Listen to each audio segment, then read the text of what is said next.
এতদিনে ইউটিউব এই একটা কাজের আপডেট নিয়ে আসতে চলেছে। তো বন্ধুরা 31 মাসের পরে ইউটিউবে একটা নতুন আপডেট আসতে চলেছে। তো এই আপডেটের কাজ হচ্ছে, যেরকম এখন আমরা যদি কারো ভিডিও দেখি, সেই ভিডিওটা যদি আমরা 3 সেকেন্ডের বেশি না দেখি, তাহলে কিন্তু সেটা ভিউসে কাউন্ট হয় না, সেটাকে ভিউসে কাউন্ট করা হয় না। আর এটাই আবার 31 মাসের পরে যদি আপনি কারো ভিডিও না দেখেন, জাস্ট সেই ভিডিওটাকে স্ক্রল করে দেন, তবুও কিন্তু সেই ভিউসটাকে আপনার কাউন্ট করা হবে, সেই ভিউসটাকে পাবলিক দেখতে পারবে, এটা আপনার ভিডিওর মধ্যে শো করবে, সবাই সেই ভিউসটাকে দেখতে পারবে। তবে যখন আপনি মনিটাইজের জন্য অ্যাপ্লাই করবেন, তখন সেই ভিউসটাকে কাউন্ট করা হবে না।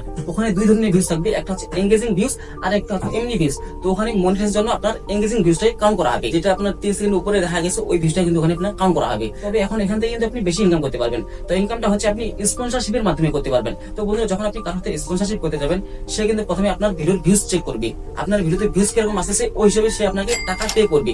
তো এখন আপনার কিন্তু যে স্ক্রল করা ভিউজ গুলো আছে, সবগুলো কিন্তু কাউন্ট হবে, সবাই কিন্তু সেই ভিউজ গুলো দেখতে পারবে।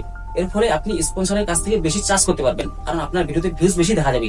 আরেকটি আপডেট হচ্ছে, এখন যেরকম আমরা কারো ভিডিও যদি একবার দেখি বা দুইবার দেখি, সেই ভিউজটাকে কিন্তু একবারে কাউন্ট করা হয়। কিন্তু এটাই আবার 31 মাসের পরে আপনি একটা ভিডিওকে যতবার দেখবেন, একবার, দুইবার, 10 বার, 100 বার, যতবার দেখবেন, সেই ভিউজটাকে অতবারই কাউন্ট করা হবে।